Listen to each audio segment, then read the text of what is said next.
Eau Claire, Wisconsin. Senator Tammy Baldwin, a progressive Democrat seeking re-election next year in a Rust Belt state won by President Trump, knows what she is up against.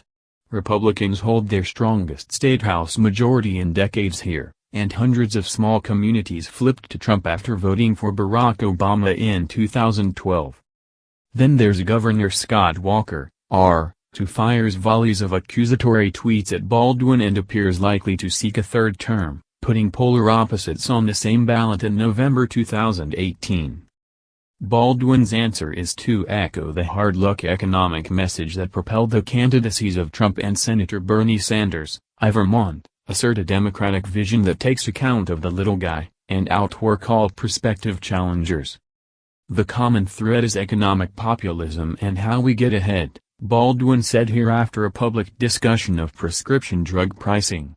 It's just that Walker and Trump pit one group of Americans against another, rather than taking on the real villains. Baldwin is one of 10 Democrats defending Senate seats next year in states won by Trump.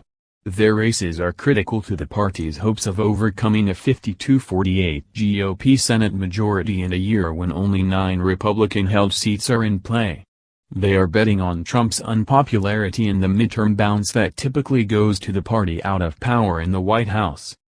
Races in Wisconsin and across the country will test Democratic messaging and the party's ability to harness anti-Trump energy evident in the January 21 women's marches, as well as protests at Republican town hall meetings and opposition to GOP efforts to eliminate the Affordable Care Act and social programs that help blue-collar Americans.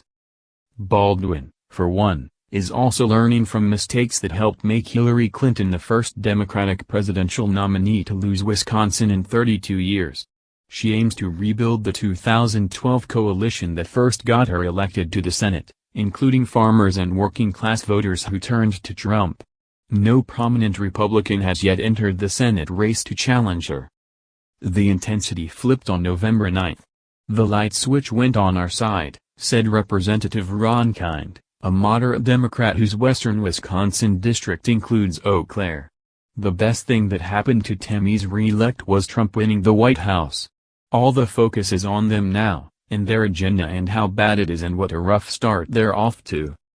Election day is still 19 months away in an administration where a week is a lifetime, said Wisconsin Conservative Digest editor and Trump supporter Bob Donnell. If the economy is doing well, that will help Republicans across the board, said GOP political consultant Bill Mckesson, ex-chief of staff to former Governor Tommy Thompson, who lost to Baldwin in 2012. Yet Republicans must live up to their promises and show they can govern, Mckesson added. If they can't get things done, they're probably going to be sent home. Baldwin, 55, covered more than 1,300 miles on Wisconsin roadways in the past 3 weekends, holding events in 13 towns. A veteran of almost 20 years in Washington and 6 years in the state legislature, she emphasizes themes familiar to many working-class voters who supported Trump and gave Sanders a 13-point victory over Clinton in the April 2016 primary. She talks of a policy of Buy American when it comes to purchasing such goods as steel and paper. She calls for improvements in trade deals and advocates measures to make prescription drugs less expensive. Voters, she said in an interview, need me standing up to corporations, not allowing them to rig the rules. We're fighting for a whole series of policies that would make a true difference and a direct difference in people's lives, she said. And you can't just assume people know that.